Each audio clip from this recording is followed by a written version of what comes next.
Boa noite, meus amigos e minhas amigas do nosso canal Escola Teológica Católica. Vamos rezar, pedir ao Divino Espírito Santo que nos ilumine nesta noite, em nome do Pai, do Filho e do Espírito Santo. Amém. Vinde, Espírito Santo, enchei os corações dos vossos fiéis, acendei neles o fogo do vosso amor. Enviai, Senhor, o teu Santo Espírito, e tudo será criado, e renovareis a face da terra. Oremos, ó Deus, que instruíste os corações dos vossos fiéis, com a luz do Espírito Santo. Fazei que apreciemos retamente todas as coisas, segundo o mesmo Espírito, e gozemos sempre da sua consolação. Por Cristo Senhor nosso. Amém. Que a Virgem Santíssima, Mãe da Igreja, nossa Mãe, interceda por nós. Ave Maria, cheia de graça, o Senhor é convosco. Bendita sois vós entre as mulheres, e bendito é o fruto do vosso ventre, Jesus. Santa Maria, Mãe de Deus, rogai por nós, pecadores, agora e na hora de nossa morte. Amém. Glória ao Pai, ao Filho e ao Espírito Santo, como era no princípio, agora e sempre. Amém. Nossa Senhora Aparecida, rogai por nós. São José, rogai por nós. Todos os anjos e santos de Deus, rogai por nós. Em nome do Pai, do Filho e do Espírito Santo. Amém. Muito boa noite. Espero que todos estejam bem, na paz de nosso Senhor Jesus Cristo. Vamos gravar o nosso vídeo de hoje. Antes, eu peço a vocês que se inscrevam, compartilhem os nossos vídeos, para que mais pessoas possam ter acesso, não é, ao nosso conteúdo, aos estudos que nós estamos fazendo. Estamos estudando, gente, o Antigo Testamento, a Palavra de Deus. Tá? E eu não conheço na internet um canal católico que ensine o Antigo Testamento. Não conheço.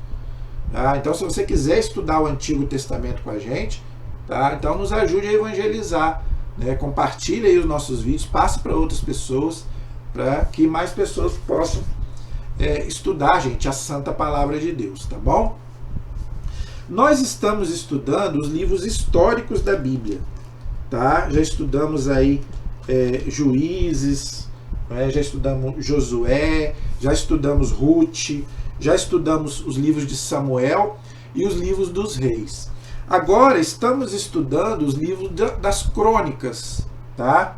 Só que o livro das crônicas, né, ele repete muita coisa do que nós já vimos em Samuel e nós já vimos no livro dos reis. Então, eu não vou ler todo o livro de crônicas, porque vai ficar repetitivo. Tem muita coisa que a gente já leu lá para trás, tá? Mas algumas coisas que eu considero importante, eu posso colocar aqui para a gente poder também fixar melhor, gravar melhor, né? Aquilo que eu considero que a gente pode trazer de proveito para a nossa vida de hoje. Claro que tem muita coisa, gente, que era lá para os judeus, da época dos judeus, para eles. Então isso a gente não precisa, né, repetir. Não é? Então, algumas coisas eu vou passar, tá? Mas aquilo que a gente considerar importante, a gente repete, ok?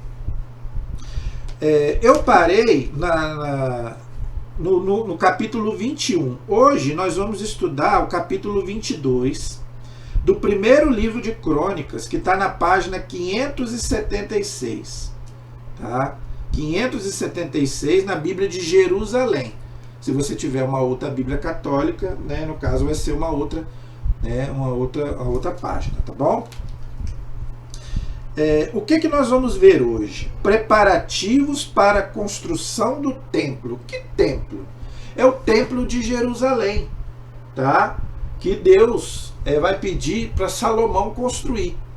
Não vai ser Davi quem vai construir o templo, vai ser Salomão, tá? O profeta Natan, nós vimos na aula passada, que o profeta Natan vai até Davi e vai trazer uma mensagem de Deus, que Davi queria construir, né, um templo para Deus, mas Deus vai falar para ele, não, quem vai construir vai ser o seu descendente, que no caso é Salomão, e também ele vai falar, né, do Messias, ou seja, Jesus, que é o filho de Davi, da descendência de Davi, porque eram da tribo de Judá, não é? E os dois nasceram em Belém.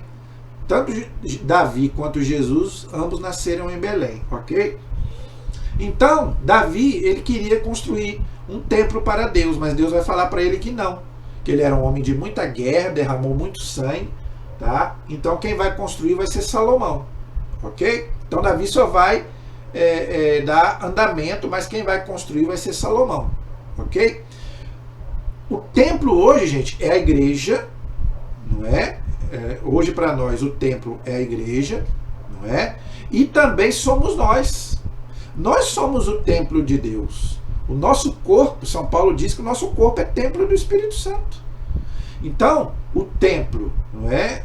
Podemos dizer que somos nós, que fazemos parte da igreja, não é? E também a igreja como, né, instituição que Jesus instituiu, ok? Então, nós temos hoje, não é, a igreja onde nós vamos rezar e também nós que somos templos do Espírito Santo, ok? Por isso que a gente não pode viver de qualquer jeito, tá? Eu não posso viver a minha vida de qualquer jeito. Ah, eu faço o que eu quero. Não. Diz lá a carta aos Coríntios que Deus, glorificai a Deus no vosso corpo. Olha aí. Então o meu corpo também tem que glorificar a Deus, não é só a minha alma. Por isso que você não pode viver de qualquer jeito, você não pode viver no vício, do fumo, né? Você não pode estragar o seu corpo, porque esse corpo vai ressuscitar um dia. Não é? Você não pode fumar, você não pode beber em excesso, você não pode fazer uma tatuagem, porque estraga o corpo, estraga a pele. Então, gente, nós temos que entender que o nosso corpo um dia vai ressuscitar. E como é que você vai apresentar a Deus o seu corpo? Todo estragado pelo pecado? Por isso que você não pode se prostituir. Por que Deus condena a prostituição? Por quê? Porque o seu corpo, você vai ter que apresentar ele a Deus. Você vai apresentar ele todo manchado pelo pecado? Não é? Então, é uma coisa muito séria isso. Então, diz aí que Davi mandou reunir os seus, né, que se achavam na terra de Israel, e depois designou trabalhadores para trabalharem as pedras para a construção da casa de Deus. Então, gente, o templo é a casa de Deus, a igreja. Então, é uma pena que hoje muita gente foge da igreja. A igreja é a casa de Deus. Agora, quando você for para a igreja, lembre para onde você está indo. Então, você não pode ir de qualquer jeito, a começar pela roupa. Lá é um lugar de silêncio, é um lugar de oração. Lembra que Jesus expulsou lá todo mundo do templo? Então, meu amigo, quando você for para a igreja, lembre para onde você está indo. Você não está indo para qualquer lugar, você está indo para a casa de Deus. Então, a igreja é a casa de Deus. Deus mora ali. Principalmente que o Santíssimo fica ali.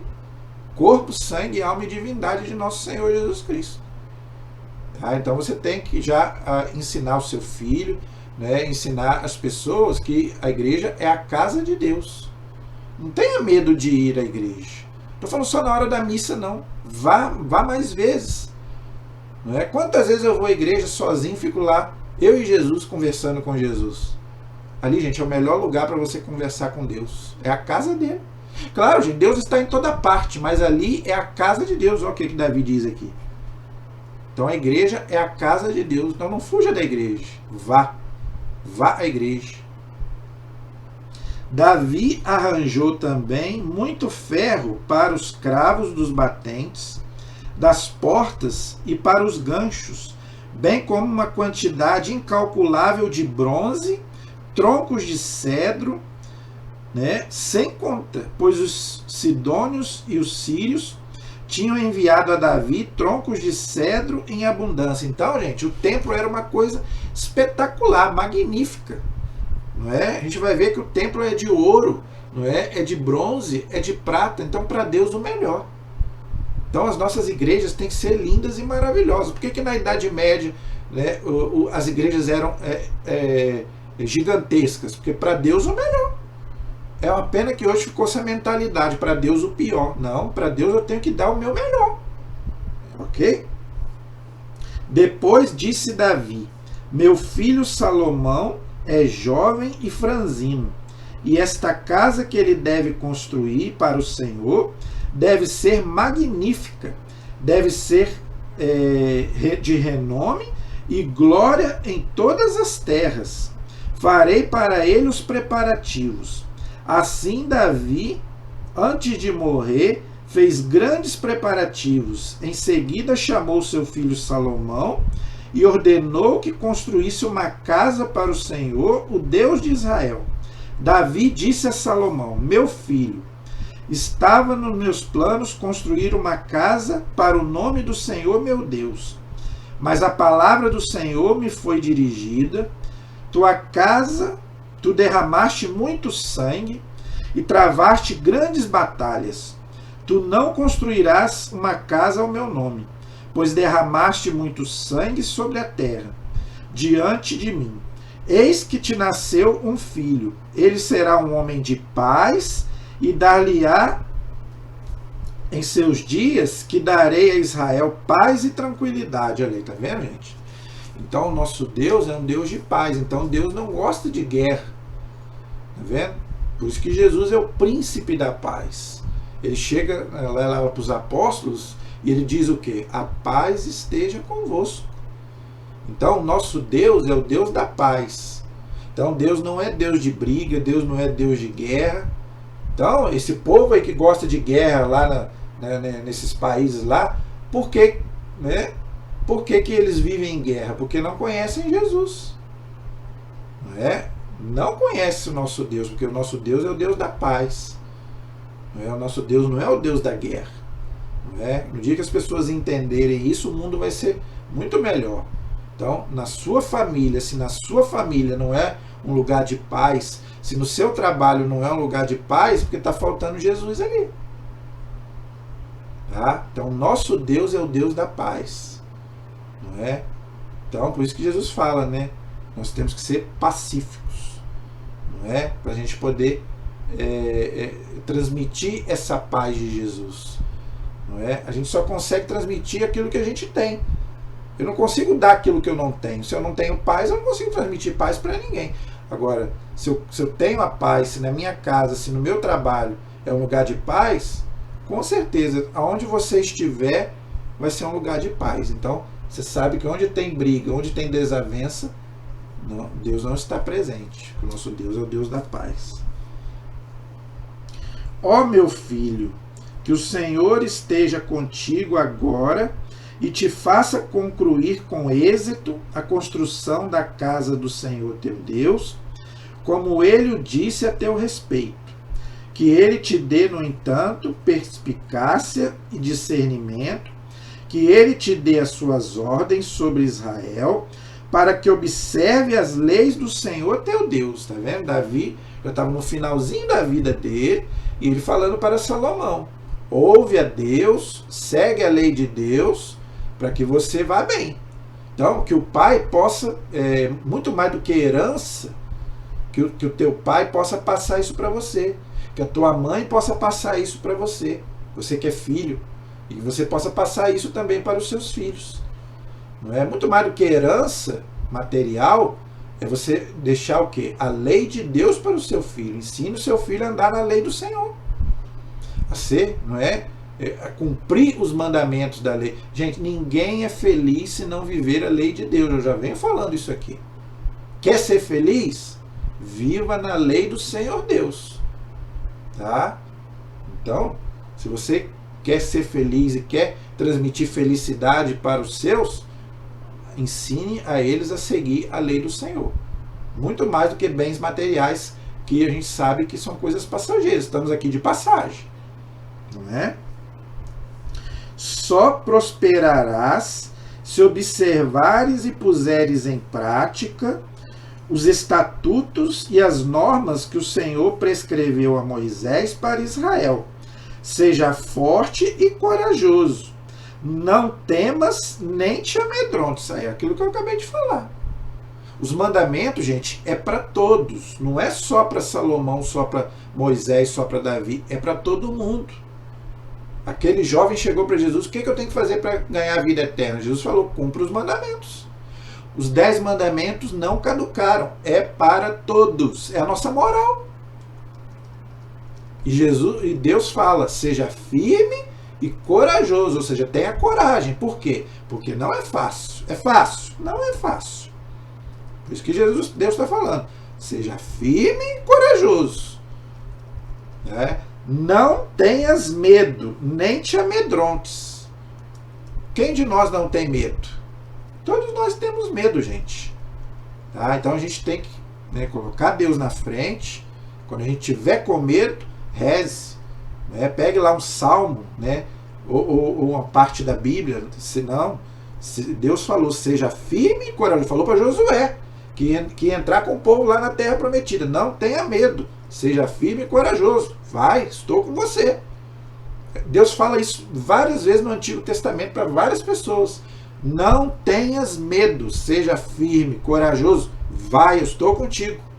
Gente, se Deus é por nós, quem será contra nós, de São Paulo? Mas por que a gente tem medo? Lembra de Pedro? Por que Pedro afundou? Porque em vez de olhar para Jesus, ele olhou para o mar, para a tempestade. Então ele afundou, Jesus teve que ir lá segurar ele. Segure na mão de Deus. Né? Aquela música linda, né? Segura na mão de Deus e vai em frente. Todos nós temos medo. Mas com Deus, segura na mão dele que você vai chegar no caminho. Não é? Eis que mesmo sendo pobre, pode reservar para a casa do Senhor 100.000 talentos de ouro, 1.000.000 de talentos de prata e uma quantidade de bronze e de ferro que não se pode avaliar. Preparei também madeira e pedras, e tu ainda acrescentarás mais. Aquilo que eu já falei, o templo era uma coisa extraordinária. Tá? Haverá a teu dispor uma multidão de operários, talhadores, escultores, carpinteiros, toda espécie de artesãos de todos os ofícios. Quanto ao ouro, à prata e ao bronze e ao ferro, existe em quantidade incalculável. Avante, mãos à obra, que o Senhor esteja contigo. Então, isso é que é o mais importante. Tudo que você for fazer, meu irmão, minha irmã, que o Senhor esteja contigo. O Senhor esteja convosco. Ele está no meio de nós. Falamos isso em toda a missa.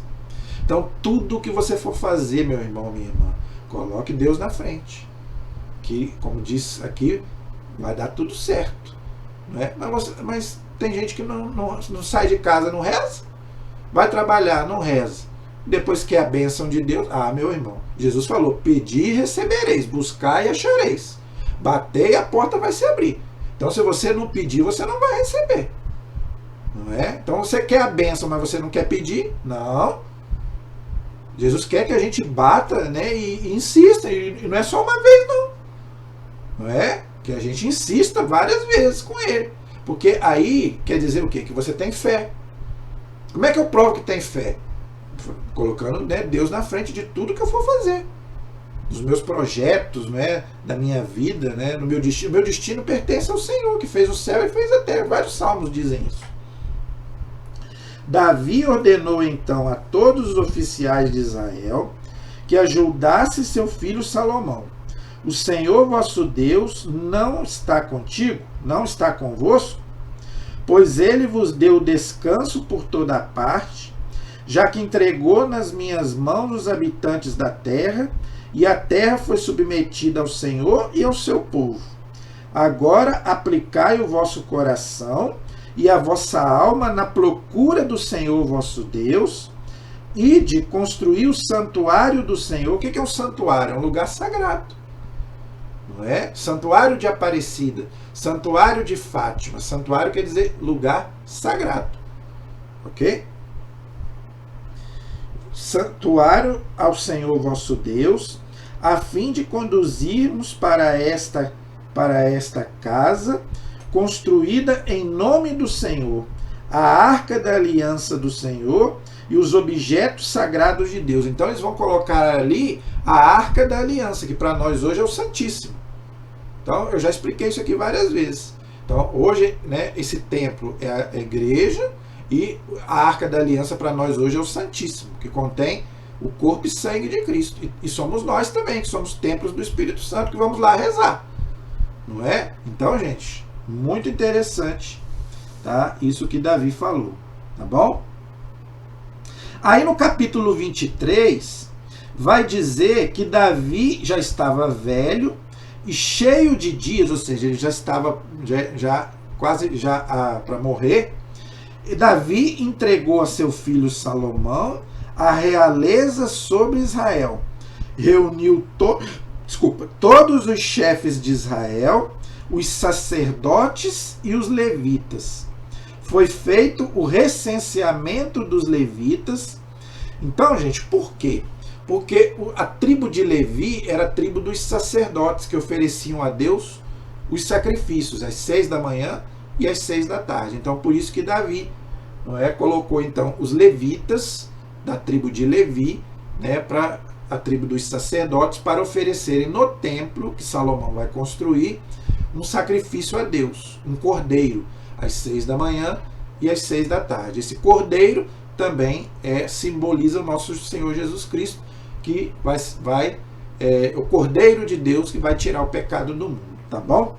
E aí, eu não vou ler isso daí porque é cansativo, né? Fulano, filho de Bertano, não vou ler isso porque isso é muito cansativo e também não isso aí é para a época lá, né, de Davi, Salomão, tá? Então o capítulo 23 aí fala desse recenseamento que Davi fez, ok?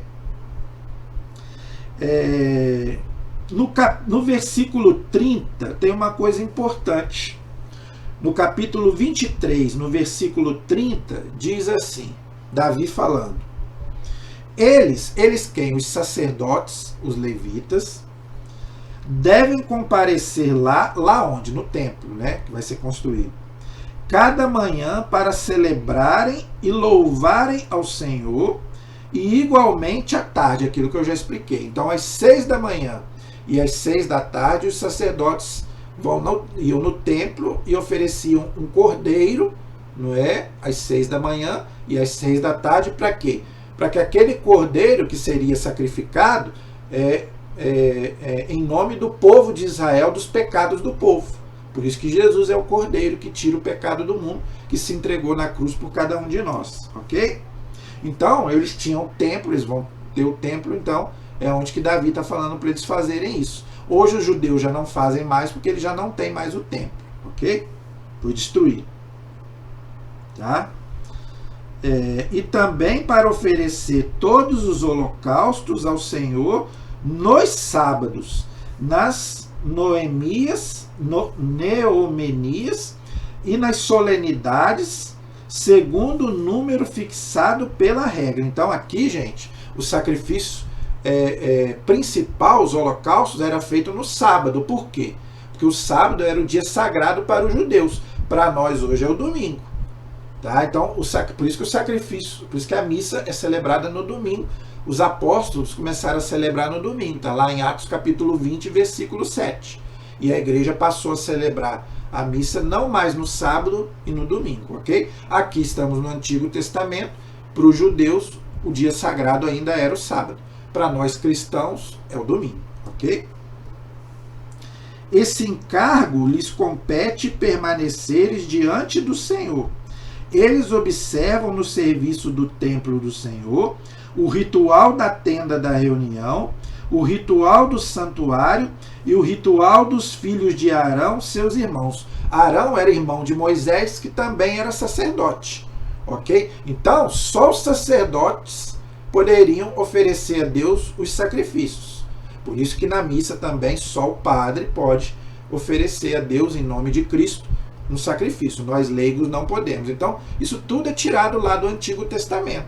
Tá vendo? Então, por isso que a igreja diz, né, que dia de domingo é o dia do Senhor, dia de ir à missa, celebrar o nosso louvor a Deus, nosso sacrifício a Deus, que para nós é a missa. Para os judeus era o sacrifício que eles celebravam no templo no dia de sábado, tá bom?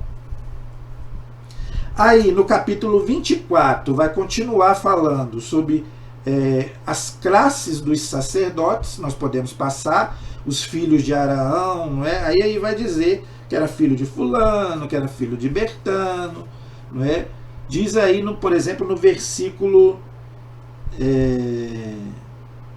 30 do capítulo 24: foram esses os filhos de Levi, divididos segundo as suas famílias.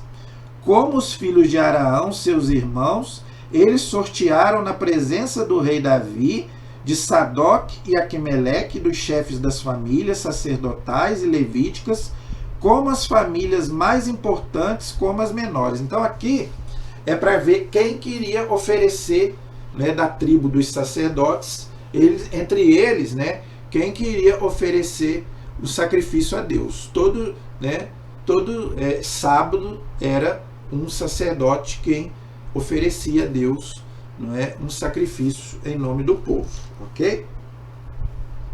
O capítulo 25 vai falar, né, sobre os cantores do templo. Para o serviço, Davi e os oficiais colocaram à parte, né, aí aqui, né, ele vai dizer os filhos de Asaf, os profetas que serviam, né, de cantores para o templo, o serviço do templo. E aqui ele começa a falar também uma genealogia que também é muito grande, nós podemos passar, não é?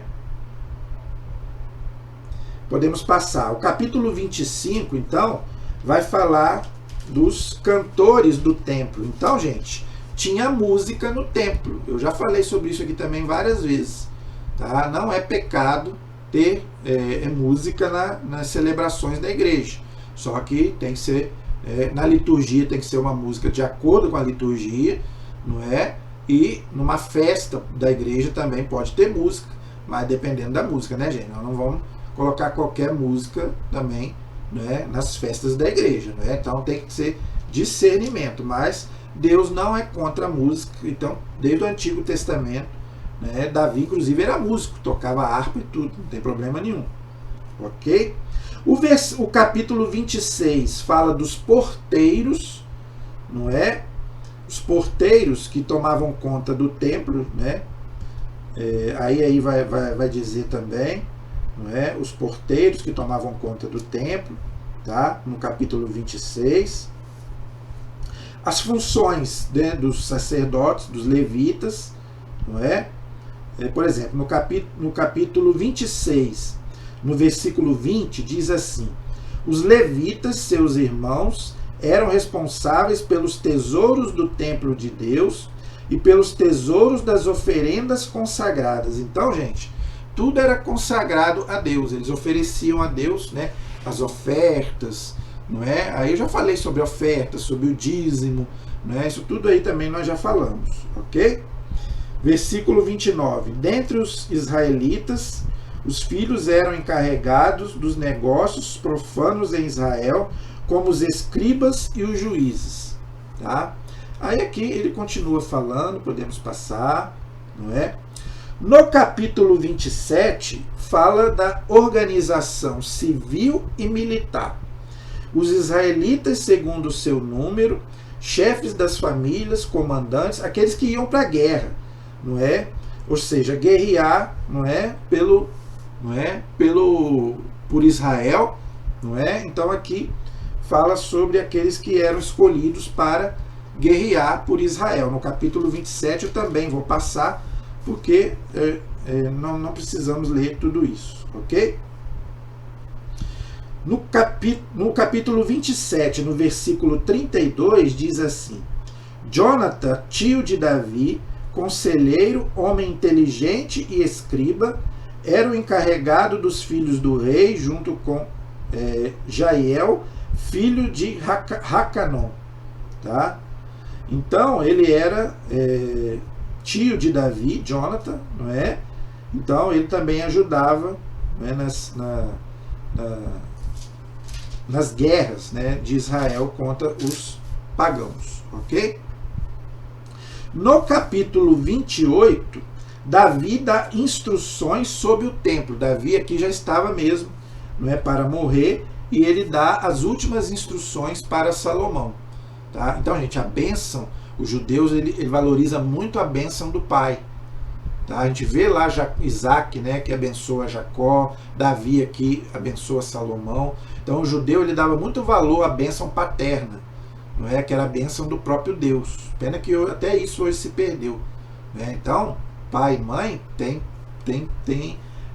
o poder deles vem de Deus. Nós vamos ver isso mais para frente no livro do Eclesiástico. Então Davi encarregou em Jerusalém todos os chefes de Israel, chefe das tribos e chefe das divisões, a serviço do rei, comandantes de esquadrões de 1000 e de 100, chefes encarregados de todos os bens e rebanhos do rei e de seus filhos, como também os eunucos e heróis, todos os homens valentes. Eunucos são aqueles que eram castrados para não procriar, né? O rei Davi levantou-se e de pé declarou: escutai-me, meus irmãos e meu povo. Eu tinha a intenção de edificar uma casa estável para a arca da aliança do Senhor, para o pedestal do nosso Deus. Fiz os preparativos da construção, mas Deus me disse: não construirás uma casa para o meu nome, pois foste homem de guerra e derramaste sangue. Nós já vimos isso lá atrás. Dentre toda a casa do meu pai, foi a mim que o Senhor, o Deus de Israel, escolheu para ser rei de Israel para sempre. Então, o reinado de Davi é um reinado que era para sempre. Então, né, por isso que Jesus é o filho de Davi, né, porque o reino dele também durará para sempre.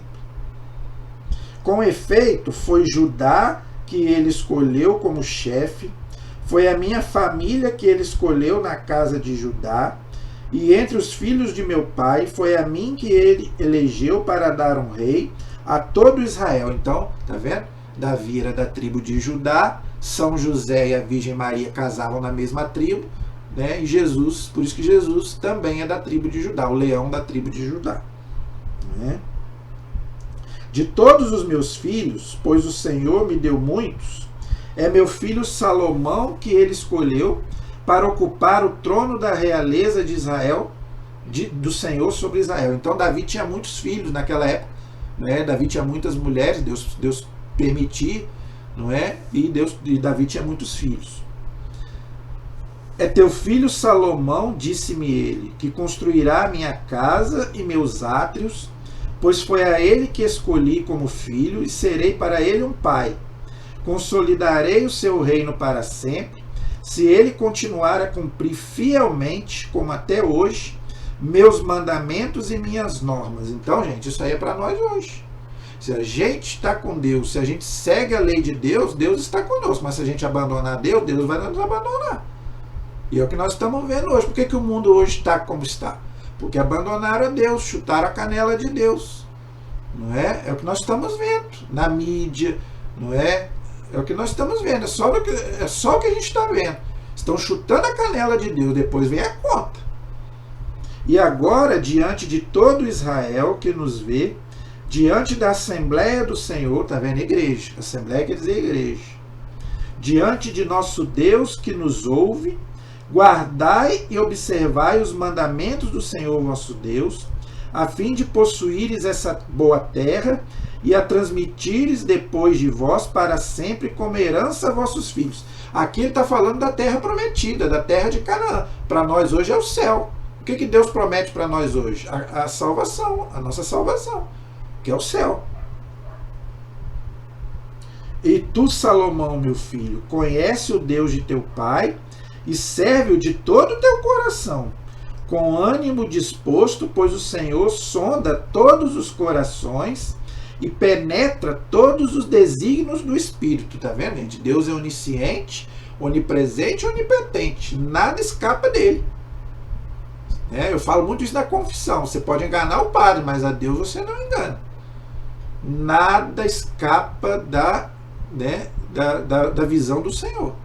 Tantas coisas boas quanto as coisas más. Deus está vendo tudo. E um dia nós prestaremos contas a Deus de todos os nossos atos, bons e maus. Eu tenho pena daqueles que vivem uma vida sem Deus, não é?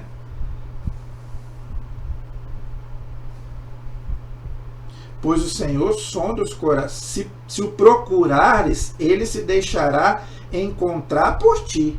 Tá vendo, gente? Procure a Deus enquanto ele se deixa encontrar. Mas se o abandonares, ele te rejeitará para sempre. Olha que palavra pesada. Considera então que o Senhor te escolheu para te construir uma casa para o santuário. Seja forte e mãos à obra. Então, gente, a gente pode ficar sem Deus. É o que a gente chama de inferno. Não é Deus que manda ninguém para o inferno, mas se a pessoa vive sem Deus, ela vai depois morrer sem Deus.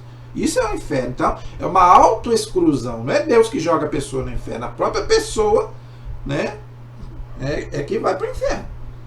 Davi, né, deu a Salomão o modelo do pórtico, das construções, não é, dos armazéns, das salas superiores, dos aposentos e da sala dos proprietários. Deu-lhe também a descrição de tudo o que tinha em mente sobre os átrios do templo do Senhor, as salas ao redor, os tesouros do templo de Deus e os tesouros sagrados, as classes dos sacerdotes, dos levitas, todos os cargos do serviço do templo do Senhor, todos os utensílios para o serviço do templo do Senhor, o ouro, não é? Isso tudo aqui que nós já vimos, não é? As lâmpadas para nós hoje são o quê? As velas, não é? Por que a igreja coloca 3 velas de um lado, 3 velas do outro, não é? É a lâmpada aqui que diz, não é? Para nós hoje, a vela significa o quê? A ressurreição, Cristo ressuscitado, não é? Destinados aos candelabros de prata, né? As lâmpadas, o uso do candelabro, o candelabro, né? Era aquele objeto que os judeus usavam, chamado, se eu não me engano, Merirat, era o nome daquele negócio. Não tenho certeza. Aquele candelabro, né, que os judeus usavam. Para nós hoje é as velas. Então, para celebrar a missa, tem que ter 3 velas de um lado, 3 velas do outro, acesas, simbolizando a ressurreição de Jesus. Né? Olha que interessante. Né? As lâmpadas segundo o uso de cada candelabro, né? O ouro destinado às mesas da apresentação dos pães, olha aí, tá vendo? Ou seja, para nós hoje, a hóstia que vai se transformar no corpo de Cristo, o pão. Para cada uma das mesas, destinada à mesa de prata, os grãos, as taças de aspersão, que para nós hoje, né, fica o vinho, que é o sangue de Cristo, não é? As ânforas de ouro puro, tá vendo? Até os objetos eram de ouro. Por isso que os nossos objetos, a patena, né, o cálice, tem que ser de ouro, para Deus o melhor. Destinado ao altar dos perfumes, ou seja, o incenso. Tá vendo? Por isso que a gente usa o incenso na liturgia. Deu-lhe o modelo do carro divino, dos querubins. Olha aí. Olha o que Davi está falando. Os querubins, gente, eram as imagens. Tá vendo como que tinha no templo de Salomão, tinha imagens? Vou ler de novo. Dos querubins de ouro com as suas asas abertas, cobrindo a arca da aliança do Senhor. Tá vendo? Então, gente, a arca da aliança era o lugar mais sagrado para os judeus. E o que tinha ali? Os querubins, as imagens. O que é querubim? Anjos. Então, como é que Deus é contra a imagem? Como é que Deus proibiu a imagem? Davi mandou Salomão fazer e Deus não proibiu. Deus mandou fazer. Tá lá, só você ler no primeiro livro de Reis, capítulo 6 e 7, você vai ver. Então Deus não era contra a imagem, Deus era contra a imagem de ídolo, deuses falsos. Tá? Tudo isso segundo o que o Senhor, né, tinha escrito com a sua própria mão, para tornar compreensível todo o trabalho cujo modelo ele dava, tá vendo? Então Deus não era contra a imagem. Deus mandou que Salomão fizesse no templo os querubins, que são anjos. De ouro ainda por cima. Nossas imagens nem de ouro são de gesso. Davi disse então a seu filho Salomão: seja forte e corajoso, age sem medo, sem receio, pois o Senhor teu Deus, nosso Deus, meu Deus, está contigo. Ele não te deixará sem força e sem auxílio, até que concluas todo o trabalho a executar para a casa do Senhor. Eis aqui as classes dos sacerdotes levitas para o serviço da casa de Deus. Todos os voluntários, hábeis em qualquer especialidade, ajudarão em toda a sua obra. Os oficiais e todo o povo estão às tuas ordens, tá vendo? Então, gente, por isso que a gente constrói também as nossas igrejas para Deus, não é? Que isso vem lá desde o Antigo Testamento, né? Construir templos, santuários para Deus. Por isso que a gente constrói, né, as nossas igrejas para Deus, ok? Aí aqui no capítulo 29, não é? Vem as ofertas, não é? Para o templo. Davi disse então a toda a assembleia: meu filho Salomão, o escolhido de Deus, é jovem, franzino. No entanto, a obra é imensa, pois este palácio não se destina a um homem, mas ao Senhor nosso Deus. Empenharei todos os meus esforços para preparar a casa do meu Deus, o ouro para o que deve ser ouro, a prata para o que deve ser prata e o bronze para o que deve ser bronze, o ferro para o que deve ser ferro e a madeira para o que deve ser madeira. Pedras, aí aqui ele começa a falar tudo aquilo, não é? Todas as pedras, né, para ornamentar o templo, né? Pedras preciosas em grande quantidade, não é? Tudo que eu tenho dou para o templo de Deus. Aí aqui ele fala, né, tudo aquilo que ele doou para o Senhor, podemos passar, não é? Quem de vós deseja consagrá-lo espontaneamente ao Senhor, tá vendo? Então, gente, a oferta é tudo aquilo que você doa para Deus espontaneamente. É diferente do dízimo. O dízimo você tem que tirar do seu salário, agora a oferta não. Então, tudo aquilo que você oferta a Deus espontaneamente é oferta. Tá vendo? Então, Davi aqui fala: tudo aquilo que você deseja consagrar espontaneamente ao Senhor. Tá? Então, eles, né, entregaram para Davi, para que ele fosse feito, não é? Prontificaram todas as ofertas, deram para o serviço da casa de Deus 5.000 talentos de ouro, aqui ele vai falando, né? E os que possuíam pedras preciosas ofertaram ao tesouro da casa do Senhor, entregando-as, não é, ao aquele que ia construir o templo. O povo se alegrou com o que havia feito, pois foi de todo o coração que eles assim fizeram ofertas voluntárias ao Senhor. O próprio rei Davi teve grande alegria, tá vendo? Então isso que é o mais importante. São Paulo diz a mesma coisa. Deus ama aquele que dá com alegria. Então, se você vai dar sua oferta, seu dízimo, mas vai dar com raiva, é preferir você não dar. Não é? Então Davi agora vai fazer sua ação de graças, não é, a Deus. Né? Davi bendisse então ao Senhor em presença de toda a Assembleia de Israel. Disse Davi: bendito sejas tu, Senhor, Deus de Israel, nosso Pai, desde sempre e para sempre. A ti, o Senhor, a grandeza, a força, o esplendor, o poder e a glória, pois tudo no céu e na terra te pertence. A ti, Senhor, a realeza, tu és o soberano que se eleva acima de tudo. A riqueza e a glória te pertencem. És o Senhor de tudo. Em tua mão força e poder em tua mão. Tudo se afirma e cresce. Agora, pois, ó nosso Deus, nós te celebramos, louvamos teu nome glorioso.